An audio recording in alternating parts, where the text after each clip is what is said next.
Il est monté assis sur une chaise des enfants au repas de Noël. J'y ai souri, j'y ai ouvert mon téléphone et je n'ai rien dit. Le lendemain matin, mon fils a d'abord vérifié ses serrures. La chaise était en bois, rose, le genre de chaise avec un canard de dessin animé peint sur le dossier.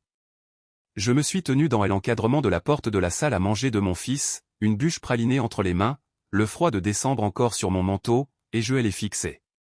Une table pliante avait été installée à côté, le genre de table en plastique qu'on utilise pour les plateaux repas devant la télévision, placée contre le mur du fond, près de la fenêtre qui donnait sur le jardin arrière.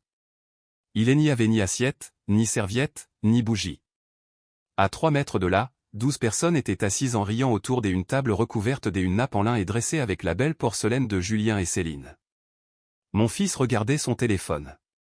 Ma petite fille Emma, 7 ans, vêtue d'une robe en velours rouge, aime à regarder à travers la pièce et à demander, avec cette spontanéité propre aux enfants qui n'ont pas encore appris à faire semblant, « Mamie, pourquoi tu es assise là-bas » Personne ne lui a répondu. J'y ai souri. Un vrai sourire. Constant, sans précipitation. Le genre de sourire que j'y avais l'habitude d'adresser aux avocats de la partie adverse lorsqu'ils venaient de commettre une erreur sans s'en rendre compte. Je me suis dirigé vers la chaise rose au canard. J'y ai posé ma bûche sur le comptoir de la cuisine sans dire un mot. Je me suis assise, j'y ai redressé le dos et j'y ai sorti mon téléphone. Et pendant que la sauce circulait, que les verres se remplissaient et que quelqu'un racontait une anecdote qui faisait rire toute la table, j'y ai ouvert une nouvelle note et j'y ai tapé 4 mots, « Quel est mon patrimoine ?» Ce fut ce moment-là, pas la chaise en elle-même, pas l'humiliation d'être assise comme un bambin pendant que mon fils fixait son écran et que sa femme orchestrait la scène depuis la porte de la cuisine. Le moment, c'était ces 4 mots, car j'y avais arrêté de pleurer. Et j'y avais commencé à penser comme une avocate. Je m'appelle Marguerite Dupont. Ce qui compte pour moi m'appelle Margot. J'y ai 68 ans, je suis une ancienne avocate spécialisée en contentieux civil avec 31 ans de carrière derrière moi, et j'y ai élevé mon fils Julien toute seule après la mort de son père, Bernard, d'une crise cardiaque en 1999. Je veux que vous compreniez bien ce que cela impliquait, car cette histoire n'est pas celle d'une vieille femme fragile qui a eu les sentiments blessés lors d'un repas de fête. Je travaillais 60 heures par semaine au cabinet quand Julien était au collège. J'y assistais à tous ces matchs de football, même ceux sous la pluie glaciale de novembre avec seulement 6 personnes dans les gradins. Je lui ai payé ses études supérieures, je me suis porté garante pour le prêt de sa première voiture. Et quand il a épousé Céline et qu'ils ont voulu une maison à Saint-Germain-en-Laye, une ville où le prix moyen de l'immobilier aurait rendu leur salaire combiné bien dérisoire, j'y ai viré 130 000 € de mes économies pour le rapport personnel. Pas de paperasse. Pas de contrat de prêt. Rien qu'un ordre de virement avec le libellé « Maison J. Dupont ». Parce que c'est ce que font les mères. Ou du moins, c'est ce que je me disais. Pendant un temps, les choses allaient bien.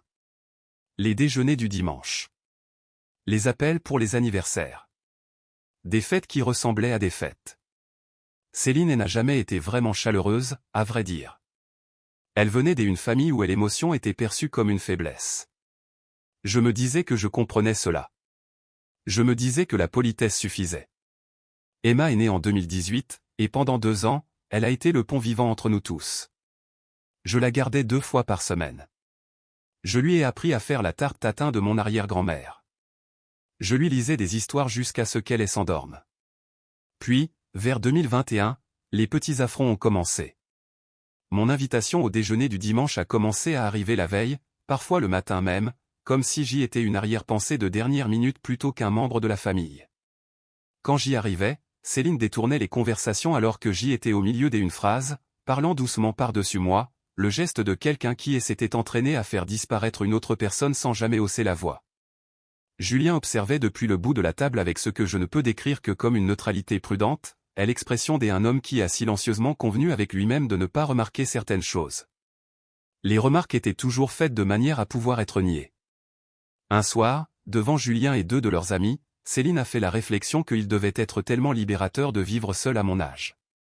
Aucune responsabilité, de compte à rendre à personne. Elle a souri. Les amis ont ri. J'y ai souri en retour. Je suis rentré chez moi ce soir-là en voiture et je me suis assise dans ma cuisine pendant 40 minutes, retournant cette phrase dans ma tête comme une pierre avec un bord tranchant caché. Étais-je trop sensible ? C'était toujours la question que je me posais durant ces mois-là. Une question qui, je le comprends maintenant, était exactement celle que quelqu'un voulait que je me pose. Ensuite, j'y ai raté le premier spectacle de danse d'Emma. Non pas parce que je n'y étais pas invité. Je ne l'étais pas.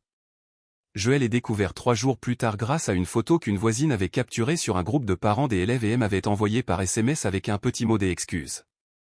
Je me suis dit que j'y avais mal compris. Je me suis dit qu'il y avait des problèmes des organisations, des oublis, les frictions ordinaires des familles qui gèrent des vies bien remplies.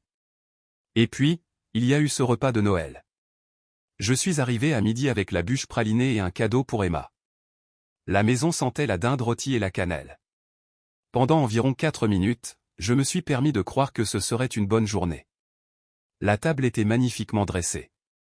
Serviettes en lin, bougies effilées, la vaisselle en porcelaine à lisière verte. 12 personnes réparties autour. La belle famille de Julien, 2 amis de Céline et leur mari. Un couple du quartier que je reconnaissais à peine. Emma au bout, dans sa robe en velours. Il n'y avait pas de couvert mis pour moi. Céline est apparue de la cuisine avec le timing de quelqu'un qui avait répété son entrée. Oh, Margot. Elle a touché mon bras avec 2 doigts. On est un peu serré niveau place, je le crains. Elle a fait un geste vers le coin. La chaise au canard. La table pliante. La fenêtre donnant sur le jardin gelé. J'y ai regardé mon fils. Mon fils a regardé son téléphone. J'y ai senti 12 personnes exécuter la silencieuse gymnastique sociale consistant à faire semblant de ne pas regarder. Emma a dit, par-dessus toute cette porcelaine et la lueur des bougies, « Mamie, pourquoi tu es assise là-bas » Personne ne lui a répondu. J'y ai souri. Je me suis dirigé vers la chaise. Je me suis assise le dos bien droit, et je n'ai pas prononcé un seul mot pendant tout le reste du repas. Ce que j'y ai fait, pendant qu'on découpait la dinde, qu'on servait le vin et que quelqu'un à l'autre bout de la pièce portait un toast, c'est ouvrir mon application de notes et commencer à réfléchir. Que est-ce que je possède ? Ma maison, un pavillon de 3 chambres rue des Tilleuls, entièrement payé, dont le titre de propriété est à mon seul nom. Des assurances vie, un portefeuille des investissements que Bernard et moi avions constitué et que j'y avais continué à gérer seul après sa mort. Et ces 130 000 euros, transférés sans aucun document, un don que rien au monde ne qualifiait officiellement de don. Entre de mauvaises mains, entre les mains de quelqu'un qui voulait me dépeindre d'une certaine manière, cela pourrait ressembler à toute autre chose. Comme l'abandon financier volontaire d'une femme âgée qui ne comprenait plus ce qu'elle faisait. J'y ai repensé à la remarque de Julien en août, faite avec désinvolture autour d'un café. As-tu pensé à simplifier tes finances, maman ? À regrouper les choses ? J'y avais supposé qu'il parlait de mes comptes bancaires. Je l'ai noté. Je suis rentré chez moi dans la nuit, la bûche pralinée sur le siège passager. Céline n'y avait pas touché. Je l'avais reprise sans qu'on me le demande. Ce qui est ma surprise, quelque part sur cette autoroute sombre, c'est l'absence de chagrin. Je m'étais attendu à la dévastation particulière d'une mère rejetée par son enfant. Ce que j'y ai ressenti à la place était quelque chose de plus froid et de plus propre. De la lucidité. Je me suis assise à la table de ma cuisine jusqu'à 1h47 du matin avec un bloc-notes jaune aligné un vers des hauts. 2 colonnes, ce que je possède, et ce que je dois découvrir. Le testament était la priorité immédiate. Je l'avais rédigé il y a 8 ans, peu après la mort de Bernard, et j'y avais tout laissé à Julien. Je ne l'avais pas révisé depuis. Parce que, jusqu'à cette chaise rose au canard, je ne m'étais jamais permis de croire que Julien était capable de ce à quoi je venais d'assister.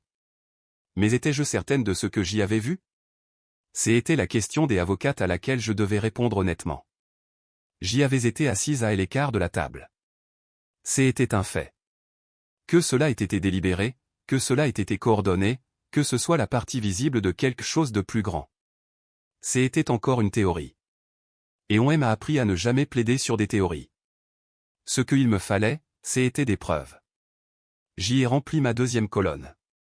Ce que Julien avait dit en août. Si Céline avait fait des remarques sur mon acuité mentale à des connaissances communes. Si des démarches avaient été entreprises pour accéder à mes comptes financiers à mon insu. Je n'allais pas appeler Julien à minuit, folle de rage, pour exiger des explications. C'était exactement le genre de comportement qui pourrait plus tard être décrit par une personne persuasive, dans une pièce où je ne serais pas présente, comme erratique. J'y ai rincé mon verre. J'y ai éteint la lumière de la cuisine. Je suis allé me coucher et j'y ai mieux dormi que je ne l'avais fait depuis des mois. Le lendemain matin, j'y ai conduit jusqu'à la maison de Julien. J'y avais une clé, ou plutôt je supposais avoir une clé, car il m'en avait donné une il y a 4 ans en cas d'urgence. Je me suis tenu sous le porche dans le froid de décembre et j'y ai essayé 2 fois. La serrure avait été changée. Je suis retourné à ma voiture, je m'y suis assise et j'y ai ajouté une ligne sur le bloc-notes jaune que j'y avais emporté par habitude professionnelle, ils ont changé les serrures avant que je ne puisse le faire. Ensuite, j'y ai appelé maître Catherine Leroy. Catherine exerçait en tant qu'avocate spécialisée en droit du patrimoine et des successions depuis 30 ans quand je l'ai appelée ce samedi matin-là. Nous avions travaillé ensemble au cabinet au début des années 90 avant qu'elle ne s'installe à son compte. Des étagères en bois sombre, des diplômes encadrés, une odeur permanente de café et de vieux papier. Elle était calme, précise et totalement imperturbable face au drame, ce qui était exactement ce dont j'y avais besoin. Elle m'a dit de venir lundi à 10h. J'y étais à 9h55. Je lui ai fait le topo comme j'y avais l'habitude de le faire aux associés principaux du cabinet. Chronologiquement, sans faire de commentaires subjectifs, en soulignant clairement les déductions. La chaise, les serrures, le virement de 130 000 €, le testament. La remarque de Julien sur la simplification des finances. Quand j'y ai terminé, elle est restée silencieuse un instant, faisant tourner son stylo entre ses doigts. « Je veux te poser une question directe », m'a-t-elle dit. Est-ce que Julien ou Céline ont déjà suggéré, formellement ou informellement, qu'ils devraient avoir un rôle dans la gestion de tes finances ou de tes décisions de santé? Une fois, ai-je dit. En août. Ça semblait anodin sur le moment. Elle a hoché la tête lentement. Et tu n'as aucun document prouvant que les 130 000 € sont un don? Rien d'autre que l'avis de virement. Elle a posé son stylo. Alors voici ce que nous allons faire. Nous avons révisé mon testament ce matin-là. J'y aurais dû le faire il y a des années. Le nouveau document réduisait la part de Julien au strict minimum légal, la réserve héréditaire, elle empêchant ainsi d'être le seul bénéficiaire sans restriction. Le reste, la quotité disponible, irait à une fondation caritative que je soutenais depuis longtemps, ainsi qu'à un fonds bloqué pour les études des EMA, avec Catherine elle-même désignée comme exécutrice testamentaire. Julien recevrait juste assez pour que cette modification ne puisse pas être qualifiée de produit d'une soudaine incapacité mentale, mais rien qui ne lui donne un quelconque levier sur ma succession. Concernant les 130 000 €, Catherine a examiné l'avis de virement que j'y avais photographié et lui avait envoyé par email le matin même. Son évaluation a été prudente. Les circonstances, le moment, le montant, le lien direct avec l'achat immobilier peuvent étayer l'argument juridique qu'il s'agissait d'un prêt familial, a-t-elle déclaré. Cela nécessiterait d'aller en justice, mais l'option est réelle. Je ne te demande pas d'attaquer ton fils en justice aujourd'hui, a-t-elle ajouté. Je te demande de comprendre que cette option existe. J'y avais compris. J'y ai quitté son bureau en me sentant, non pas heureuse, mais déterminée, ce qui, dès après mon expérience, est bien meilleur. La preuve directe est arrivée un jeudi. Ma voisine Martine Dubois, institutrice à la retraite, ma voisine de palier depuis 11 ans avec qui j'y avais un rendez-vous fixe pour le café le jeudi matin, elle m'a ouvert la porte avec une expression que j'y ai reconnue immédiatement. Ce visage prudent que les gens arborent lorsqu'ils s'apprêtent à dire quelque chose qu'ils aimeraient ne pas avoir à dire. Je ne savais pas si je devais te montrer ça, a-t-elle dit, mais j'y ai décidé que, moi, j'y aurais voulu le savoir. C'était une capture des écrans imprimés d'un message privé sur Facebook. La fille de Martine travaillait dans la même salle de sport que Céline. La fille elle avait vu, avait fait une capture des écrans et elle avait envoyé à sa mère. Dedans, Céline écrivait à sa propre sœur. Je ne reproduirai pas l'intégralité du message ici. Ce que je vous dirai, c'est qu'il contenait 3 choses. Premièrement, Céline me décrivait comme, devenant confuse dernièrement, et suggérait que j'y étais devenu un poids, quelqu'un qui avait besoin qu'on garde un œil sur ses finances. Avant qu'elle ne fasse quelque chose qu'elle regrettera. Deuxièmement, elle mentionnait qu'elle et Julien avaient parlé à un conseiller d'entamer des démarches pour une mise sous tutelle ou curatelle, pendant que les choses sont encore simples. Troisièmement, et c'est la partie que j'y ai lue 3 fois, elle disait que le placement à table de Noël avait été complètement intentionnel. Ces mots exacts, plus elle se sentira isolée, plus elle voudra s'appuyer sur nous, et alors nous pourrons vraiment tirer parti de cette situation. Je me suis assise à la table de la cuisine de Martine. J'y ai relu le message 2 fois de plus. Je l'ai plié soigneusement et je l'ai glissé dans la poche de mon manteau. Est-ce que ça va? A demandé Martine. Oui, ai-je répondu, et je le pensais vraiment. J'y avais juste besoin de savoir à quoi j'y avais réellement affaire. Je suis passé par une boutique de reprographie en rentrant chez moi. J'y ai fait photocopier le message 3 fois. Une copie pour mon classeur. Une copie dans une enveloppe scellée envoyée au cabinet de Catherine avant le dîner. La 3e dans mon sac à main. Parce que c'est ce qu'on fait avant d'avoir besoin de documents, pas après. Le lundi matin, j'y ai appelé ma banque. Pas pour fermer mes comptes. Ce n'était pas la bonne stratégie. La bonne stratégie était de parler à Hélène Martin, la directrice de l'agence, que je connaissais depuis plusieurs années par le biais d'une association civique locale de femmes, et de demander une révision officielle de toutes les désignations de bénéficiaires et des autorisations des accès aux tiers sur mes comptes. Je voulais une confirmation écrite de qui avait accès à quoi. Je voulais m'assurer qu'aucune modification ne puisse être effectuée sans mon autorisation directe en personne, 2 pièces d'identité et un délai de notification de 48 heures. Hélène a été professionnelle et minutieuse. Elle a confirmé qu'il n'y avait eu aucune modification non autorisée au dossier, mais elle a aussi confirmé autre chose. Quelqu'un avait appelé le service des renseignements généraux de la banque la semaine précédente pour s'informer de la procédure permettant d'ajouter un mandataire sur le compte courant d'un client senior. L'appel avait été passé depuis un numéro enregistré au nom de Julien Dupont. Hélène m'a montré la notation dans le système. J'y en ai demandé une copie imprimée. Elle me l'a fournie. Cette même semaine, j'y ai appelé le docteur Sophie Laurent, mon médecin traitant depuis 12 ans, et j'y ai programmé un bilan neurocognitif complet. Non pas parce que j'y avais la moindre inquiétude concernant ma propre acuité mentale. Mais parce que si Céline avait l'intention de construire un récit autour de ma confusion et de la baisse de mon jugement, je voulais qu'un contre-argument clinique, daté et administré par un professionnel, soit déjà au dossier avant même que ce récit ait le temps de respirer. Le docteur Laurent a fait passer l'évaluation elle-même ce mercredi-là. J'y ai obtenu des scores dans le centile supérieur pour ma tranche d'âge dans toutes les catégories testées. Elle m'a remis un résumé écrit sur du papier à en-tête de la clinique. Je l'ai fait plastifier. Pendant ce temps, Catherine a envoyé une lettre officielle à Julien. Pas agressive. Elle ne mentionnait ni le message Facebook ni la demande de renseignement à la banque. Elle informait simplement, en tant que mon avocate, par écrit et pour la forme, que mes documents de planification successorale avaient été mis à jour, que le virement de 130 000 € était formellement reclassé dans mes registres comme un prêt personnel sans intérêt avec un calendrier de remboursement ouvert, et que toute discussion future concernant mes finances ou ma santé devait être adressée au cabinet de Catherine par écrit. La lettre est arrivée chez lui un jeudi. Il m'a appelé 17 fois entre le jeudi soir et le vendredi midi. J'y ai répondu au 18e appel. Maman, sa voix était basse, contrôlée, le ton qu'il utilise quand il est furieux mais qu'il joue le calme. Que est-ce que c'est que cette lettre? Une communication standard concernant mon patrimoine, ai-je dit. Catherine gère toute correspondance de cette nature. Tu qualifies l'apport pour la maison de prêt. Nous n'avons jamais parlé de prêt. Nous n'avons jamais parlé de don non plus, ai-je rétorqué. Rien n'a été documenté. Catherine a estimé qu'il était prudent de clarifier la situation. Un silence. Je pouvais entendre Céline en fond sonore, sa voix trop basse pour distinguer les mots, mais le ton était indubitable.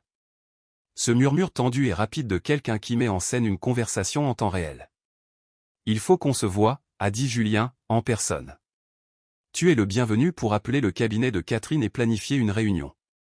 Elle peut être présente en tant que partie neutre. Je ne veux pas des avocats. Je veux parler à ma mère. Alors écris-moi une lettre, ai-je dit d'un ton aimable. Je trouve que ce format clarifie les choses. J'y ai raccroché.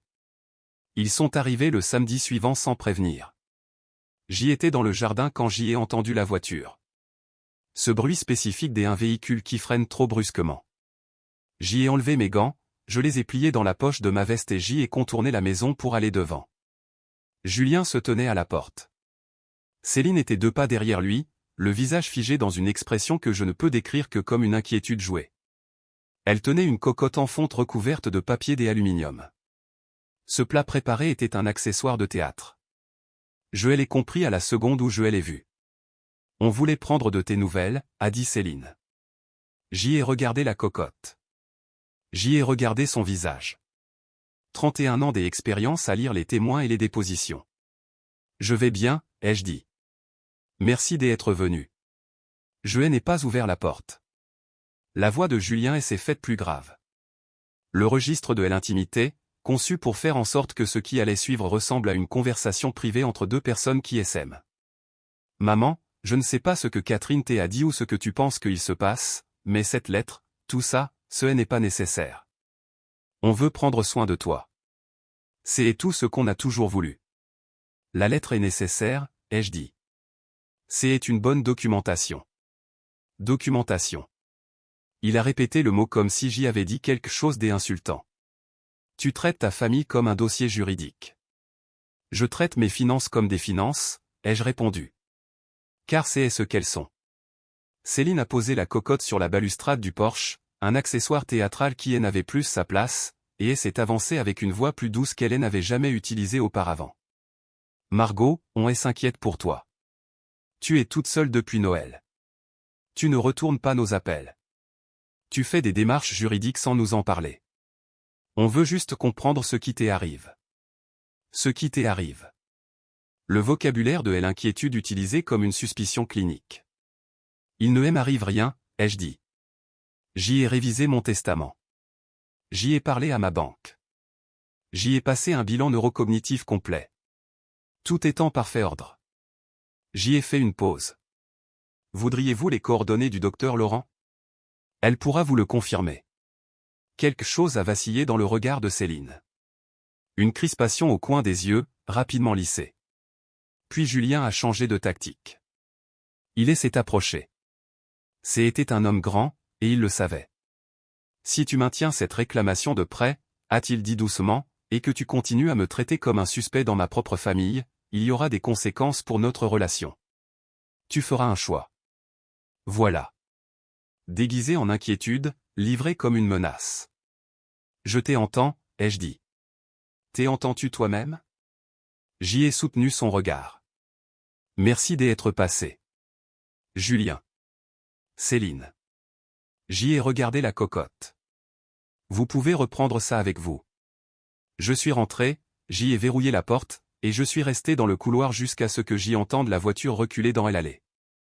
Puis je me suis assise sur le banc de l'entrée et, pour la première fois depuis Noël, j'y ai pleuré. Brièvement. Doucement. À la manière de quelqu'un qui relâche la pression plutôt que d'y céder. Parce qu'il était toujours mon fils. Cette partie n'avait pas cessé d'être vraie. Et elle ne le cesserait probablement jamais. J'y ai écrit dans mon journal de bord, samedi, 10h42. Julien et Céline arrivent à l'improviste. Julien déclare, il y aura des conséquences pour notre relation, citation directe, dont je suis l'unique témoin. La réunion de conciliation a eu lieu le 8 janvier. Catherine l'avait suggéré. Julien, Céline, leur avocat maître Gérard Perrin, 30 ans de droit de la famille, compétent mais sans plus, m'avait dit Catherine, et nous deux. J'y avais passé la semaine précédente à réviser mon dossier. J'y avais tout organisé dans un classeur à onglets. L'avis de virement, la note de la banque montrant l'appel passé depuis le numéro de Julien, le message Facebook authentifié, les 2 évaluations cognitives de médecins différents, 11 pages de notes de journal datées, les messages vocaux conservés, la lettre où Julien avait fait référence à des conséquences pour notre relation. Je n'ai pas apporté ma colère. La colère rend imprécis. L'imprécision est ce sur quoi compte la partie adverse. Julien est arrivé dans un costume un peu trop formel pour l'occasion. Cela m'a indiqué qu'il était nerveux. Céline portait un blazer anthracite. Maîtresse d'elle-même. Imperturbable. Le message Facebook était sans doute loin de ses pensées. Maître Perrin a commencé par une brève déclaration sur le désir de ses clients de résoudre un malentendu familial. Il a utilisé ce mot 3 fois en 4 minutes. Catherine a exposé ma position méthodiquement. Une formalisation du prêt. Des documents de succession mis à jour. Une gestion transparente de mes affaires financières. Elle parlait comme elle l'avait toujours fait. Sans précipitation, de manière organisée, sans agressivité. Puis elle a ouvert le classeur. Nous voulons également aborder une question distincte, pertinente quant à la notion des intentions, a-t-elle dit. Elle a placé le message Facebook au centre de la table. Le silence qui a suivi était d'une nature spécifique. Le genre de silence qui envahit une pièce lorsque quelque chose apparaît et que tout le monde en comprend immédiatement la signification. Céline a regardé le papier. Son visage n'a pas changé, mais ses mains sur la table se sont figées. Julien l'a regardé, puis a regardé Céline. Dans cet échange de 2 secondes, toute l'architecture de ce qui avait été construit est devenue visible. La façon dont elle avait dirigé les choses, la façon dont il avait suivi, la façon dont il regardait maintenant sa femme avec quelque chose qui n'était pas tout à fait une accusation, mais qui s'en rapprochait fortement. « Où avez-vous eu ça ?» a demandé Céline. Ce n'était pas une question. Une communication semi-publique, authentifiée avec une chaîne de traçabilité complète, a dit Catherine d'un ton aimable. Maître Perrin s'est penché pour le lire. Elle a lu une fois. Elle s'est rasseyée. Elle n'a rien dit. C'est sorti de son contexte, a dit Céline. Nous avons le fil de discussion complet, a répondu Catherine. Julien a posé sa main à plat sur la table. Maman. Il me regardait. Pas Céline. Moi. Elle a dit que le placement à table était intentionnel. Elle l'a fait, ai-je répondu. Tu m'avais dit que c'était une erreur, a-t-il dit à Céline. Tu avais dit qu'il n'y avait plus de place. Julien, tu m'as dit qu'elle agissait de façon confuse, que la meilleure chose à faire était d'être patient avec elle. Il lisait l'impression plus attentivement maintenant, son visage traversant une émotion complexe et douloureuse. Et tu écrivais à ta sœur que plus elle se sentirait isolée, plus elle voudrait s'appuyer sur nous. Il s'est arrêté, a posé le papier, a regardé la table pendant un long moment. Je n'ai pas ressenti de triomphe.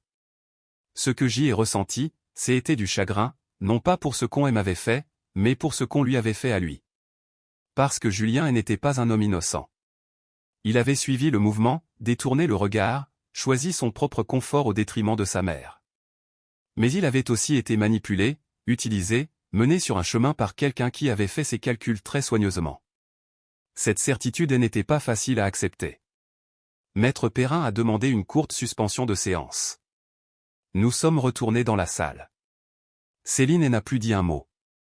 Quoi qu'elle calculait derrière ce visage impassible, elle l'a gardé pour elle. Maître Perrin a déclaré que ses clients souhaitaient discuter des conditions. Catherine lui a fait part de ce que je demandais. Une formalisation juridique du prêt. Une attestation sur l'honneur signée confirmant qu'aucune procédure de mise sous tutelle n'avait été initiée et qu'aucune ne serait entreprise sans mon consentement volontaire, écrit et certifié. Rien de plus, à condition que ces 2 exigences soient satisfaites dans les 30 jours. Je ne cherchais pas à détruire mon fils. Je cherchais à m'assurer que personne ne puisse me détruire. En sortant, Julien s'est arrêté à la porte. Il m'a regardé, pas l'avocat, pas Catherine, mais moi, et a dit avec le poids écrasant de ce qu'il portait depuis le moment où il avait lu cette impression, « Je suis désolé, maman. » J'y ai soutenu son regard. Je sais, ai-je dit. Maître Perrin a appelé Catherine le 12 janvier, reconnaissance intégrale des 130 000 € comme prêt personnel, début des remboursements le 1er avril, à hauteur de 12 000 € par an sur 12 ans, une attestation signée par Julien et Céline confirmant qu'aucune procédure de protection judiciaire n'avait été entamée et qu'aucune ne le serait sans mon consentement écrit et volontaire. Et un élément que je n'avais pas demandé, une lettre des excuses formelles, signée par eux deux, reconnaissant que le placement à table à Noël avait été délibéré et que certaines communications avaient été inappropriées et blessantes. Catherine m'a dit que c'était un ajout de Julien.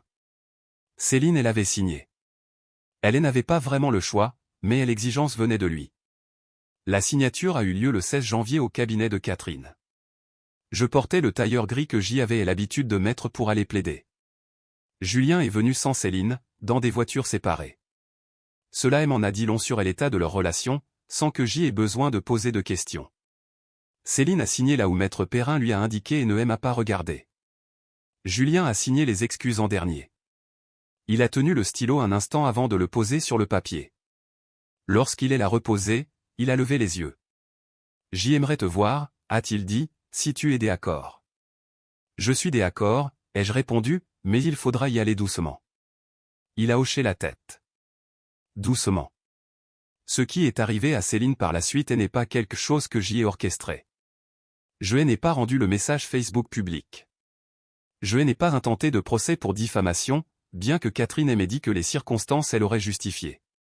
Mais les conséquences n'attendent pas qu'on les invite. Le message avait été vu.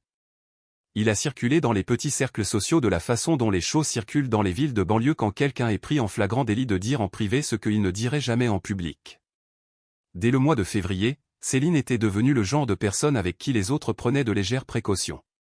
Plus concrètement, elle était en lice pour une promotion au statut des associés dans son entreprise. En février, elle ne l'a pas obtenue. Avant elle avait discrètement accepté un poste moins prestigieux à l'autre bout de la ville.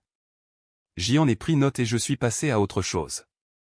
Le premier remboursement du prêt est arrivé le 1er avril, comme convenu. Je l'ai transféré directement sur le compte bloqué pour les études d'EMA. J'y avais prévu de faire cela avec chaque versement. J'y ai repris le travail ce printemps-là. Du bénévolat. 2 matinées par semaine dans une maison de la justice et du droit en centre-ville. Une femme à la retraite avec 31 ans d'expérience en droit des contrats et n'est pas inutile dans une salle pleine de gens qui n'ont pas les moyens de se payer un avocat. J'y étais utile. Spécifiquement et concrètement.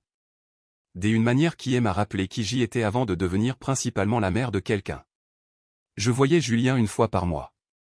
Un déjeuner dans une brasserie près de mon ancien quartier. Un terrain neutre. Les premiers déjeuners étaient prudents. 2 personnes qui ont traversé une épreuve ensemble et qui ne savent pas encore trop comment se tenir l'un face à l'autre au lendemain de la tempête. Les choses sont devenues plus faciles. Une fois en juillet, nous avons parlé de Bernard. Vraiment parlé. De cette façon ordinaire dont on parle de quelqu'un que l'on a tous deux réellement connu et qui nous manque. C'était la meilleure conversation que nous avions eue depuis des années. Il n'a jamais amené Céline. Je n'ai rien demandé. Emma et moi avions notre propre arrangement, totalement indépendant du reste. Un dimanche sur 2. La bibliothèque, le musée des sciences, la cuisine. Un dimanche après-midi d'octobre, elle m'a informé avec un grand sérieux scientifique que les crabes étaient, preuve à l'appui, plus intelligents que les hamsters, et que c'était tout simplement un fait. Je lui ai dit de l'écrire pour sa maîtresse. Elle a ri. Je vivais pour ces dimanches-là. En septembre, je me suis envolé pour Lisbonne. Je n'avais pas voyagé seul depuis la mort de Bernard. Je m'étais convaincu que ce n'était pas pratique. La vraie raison, que je n'ai comprise clairement que rétrospectivement, c'était que je gérais l'opinion que Julien avait de mes capacités depuis des années, en mesurant mes choix par rapport à ce qui pourrait l'inquiéter, ou ce que Céline pourrait mentionner.